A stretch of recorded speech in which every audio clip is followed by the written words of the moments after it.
ANC's National Executive Committee is meeting at the St. George Hotel in Irene to consolidate discussions around coalitions. At the same time, staffers from Luthuli House are expected to picket outside the venue after the governing party's failure to pay their salaries for 4 months. Newzroom Afrika's senior politics reporter Ziyanda Ngobo is there. Ziyanda, good morning again. What is the latest on the ground at the moment? Well, Hugo, I'll tell you that there are more ANC staffers since the last time we spoke that have arrived here at the St. George Hotel. I'll ask my colleague Tulani to show you that some are stationed across the road. But in the main, they're actually by the entrance of this particular hotel where the ANC NEC is holding its meeting. In fact, you can see just the arrival of Nomvula Mokonyane, ANC Women's League President Batabile Dlamini, and Phoebe Potgieter Gobule, who is the General Manager of the ANC at Luthuli House. I'm going to bring in Mandla Kwane, Hugo. He speaks on behalf of the ANC staffers here in Gauteng. You'll know that this has been taking place nationwide. So for the Gauteng leg, Mandla speaks for the staffers at Luthuli House. Thank you, Mandla, for your time. I mean, it's been 4 months since you've been paid, and yet you as the staffers still committed to assisting the ANC through this election. Why did you do that when this could have been the opportunity for you to actually put pressure on the leadership to pay your salaries? Look, Ziyanda, we are not just members of staff. We are also members of the ANC. Some amongst us are cadres of the ANC who have been serving the ANC for as long as they can remember. And it is out of that self-sacrifice that is one of the values of the ANC, that we thought that the elections are for all of us. Let's suspend all our personal interests and focus on what is at hand. At that point in time, it was about the ANC winning elections. And it is that revolutionary conviction that led us to taking that decision to suspend our picket, to suspend our protest, and join members of the ANC in the elections campaign. Yes, we knew that the kind of leadership that we have was going to appreciate us doing the work and forget about our own issues that we have that relate to our welfare. And we have been proven. Whatever we thought that, no, the leadership, it's not about them. If they are the kind of people who don't care about us, now we care about the ANC. And we want to make sure that the ANC succeeds and it lives longer. If they disappoint us like they did, they disappoint us. We would have played our part as members and as cadres of the movement. Well, it would seem that the ANC is not serving you. I mean, if we just look at the millions that were declared by the ANC to the IEC in the second quarter, I think it's sitting at about 33 million rand. I remember there were plenty of billboards of President Cyril Ramaphosa across the country. Monies were spent for this election, and yet you weren't paid. How can you say that this would benefit you, and yet you are the ones who are suffering the most, trying to continue this organization and carrying it on your backs? Really, it is unfair. It's unfair, and it's disappointing for the leadership that they are able to fundraise when it comes to elections and other activities. But when it comes to the welfare of staff, they seem not to care. I mean, to even have a meeting in a hotel, it means there's money to pay a hotel.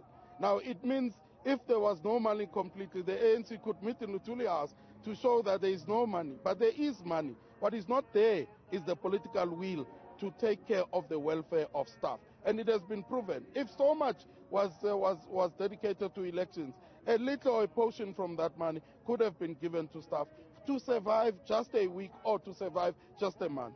But that has never arrived in the thoughts of our leadership to say, let's try and do something for staff, even if it's not something complete, but let's do something. So where to from here? It's been 4 months. Even the DA has now jumped onto the bandwagon of your issues, wanting to actually take this matter up legally for them not paying, for an example, your Provident Funds and your UIF contributions. For you as the staffers, what happens after this picket today? Look, we reject DA or any other person trying to purport themselves as representatives of our people or representing us as members of staff. There is no DA. They don't know us. They have no relationship with us. And they can't even think that they will represent us for whatsoever that they think they are representing us. And we reject them. They shouldn't even try that. We think it's cheap politicking and they must stay away from it. But I think we must say that as members of staff here, we have taken a resolution that we will fight and continue to fight until our demands are met. And if it means how, Mandla? You've been fighting month 1, month 2, month 3, you're on month 4, fighting. There has to be a concrete way of putting pressure on the ANC. Picketing here, yes, but what other measures are you going to implement? Look, we might even consider going back on a tools down. Remember, there are other activities of the ANC that are coming. There are regional conferences coming, there are provincial conferences coming, a national conference coming later in the year.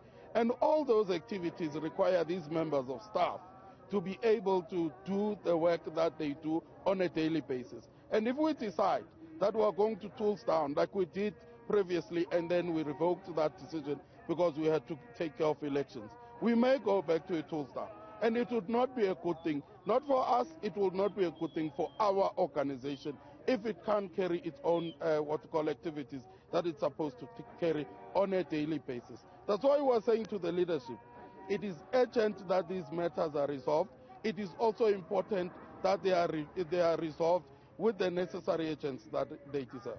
Lastly, from my side, do you agree with the assertions that perhaps the salary bill at Luthuli House is bloated and that there's a lot of dead wood that exists in terms of the functions and the necessities that are needed by the ANC at Luthuli House? Look, Zianda, if there are dead woods, whoever that says there are dead woods, they must bring them forward. They must tell us who are the dead woods and how long has these dead woods been in the office and why nobody chose to do anything about it. And we are saying there are no dead woods. If there are any, they must be brought forward and they must be removed.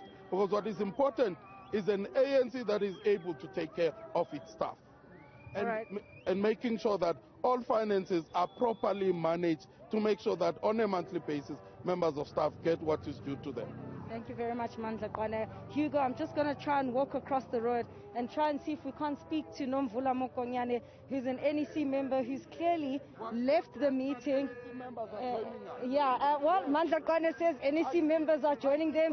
There's Batabile Jamil. Let's try Batabile Jamil and see why they've decided to join this picket.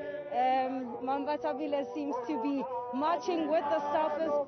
You're live on Newzroom Afrika, Mambatabile. Good morning. Good morning. Why have you left that NWC meeting to join the staffers outside when you are the NEC that are the custodians of ensuring that their salaries are paid?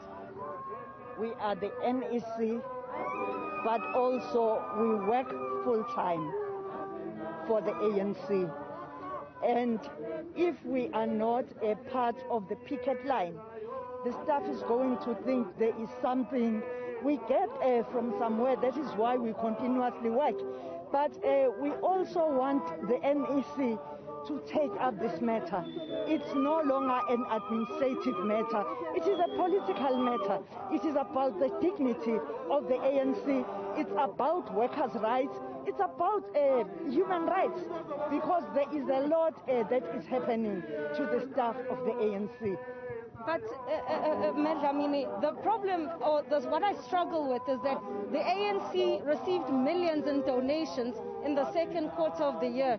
As an NEC member, you surely would have been able to have a voice to say some of that money must go to the staffers. Is that not so? That is what we are going to do now. That's what I'm going to do as a president of the ANC Women's League. Actually, we have issued a statement as the ANC Women's League in support of the staff, because one other thing, we are women. We can't just look at hard-working people being destroyed, because staffers of the ANC work very hard. They've been there throughout the process of elections, the list processes, the interviews, they've been there. And some have been called rats because they do not have an alternative. They have to come to work. And something must talk to us. But we as the Women's League are going to ask that this matter be put on the agenda. So do you also agree then with what some of the staffers have said, that this is possibly the worst leadership that the ANC has had in terms of managing them? I don't recall a situation like this where you have staffers now actually picketing against its own leadership. We are taking the matter to the NEC, and then thereafter we will be able to raise our assessment of the whole situation, because it has been coming gradually, and we have all been thinking it's going to come to an end, and it's not coming to an end. It's the second festive season that our staff is suffering. I mean, others have passed on during this period. Others have lost their property during this period.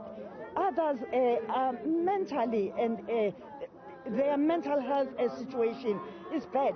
And that is why we decided with the SG of the Women's League that we should be vocal about this matter, and the ANC must ensure that its house is in order. All right, that's Batabile Dlamini. She is the president of the ANC Women's League. I mean, I also spotted Sibongile Besani. There's Dakota Lekhote. I'm going to try and speak to Sibongile Besani because he's in the ANC presidency. And he would know then why, after getting millions in donations in the second quarter, you are still not able to pay these staffers. Yeah, indeed, it's an indictment. It's an indictment. We are coming here as NEC members to stand with the employees, the staff. We're also staff of the ANC. And we wouldn't like to create the impression that even though we're leaders in our own right, we're better off than staff. We're going through the same pain. We feel their pain is ours. And your question demonstrates an indictment. The ANC has got to act and take care of its staff members. But Mr. Besane, what I struggle with is you sit on leadership structures, you sit on decision-making structures. It's been 4 months. Yes. It's not 1, it's not 2 weeks. This has been 4 months. So for 4 months, nobody or anybody in that NEC structure has thought about the plight of the workers. I'm struggling to reconcile this. It's something irreconcilable that a big organization like ours is unable to take care of its staff. We have staff members who are going through a lot. You know, they are losing their properties that they've worked for, their policies have lapsed. So it is indeed irreconcilable. So who should take responsibility? We take responsibility. Who's we? No, we as leaders, we take responsibility, but we can't take responsibility and not show empathy. You know, there are plans that are underway to make sure that payments are made, but it has been long now. Yeah, it has been long. It is quite irreconcilable, indeed. I mean, it is quite the admission there, Hugo, from Sibongile Besane. He's in the ANC presidency. No one is really quite clear as to why it's taken 4 months to at least pay these ANC staffers. Yet, if you look at the records of the IEC, at least 33 million rand was donated to the African National Congress. A lot of money was spent for the local government elections, and yet they're also admitting that the mental health of these staffers, their properties, their assets, their livelihoods have been put in jeopardy for the sake of this movement that continues to disappoint them. How soon will they be getting their monies paid, Hugo? We're yet to get an answer. Zenad Ngobo, senior politics reporter, coming to us from Irene.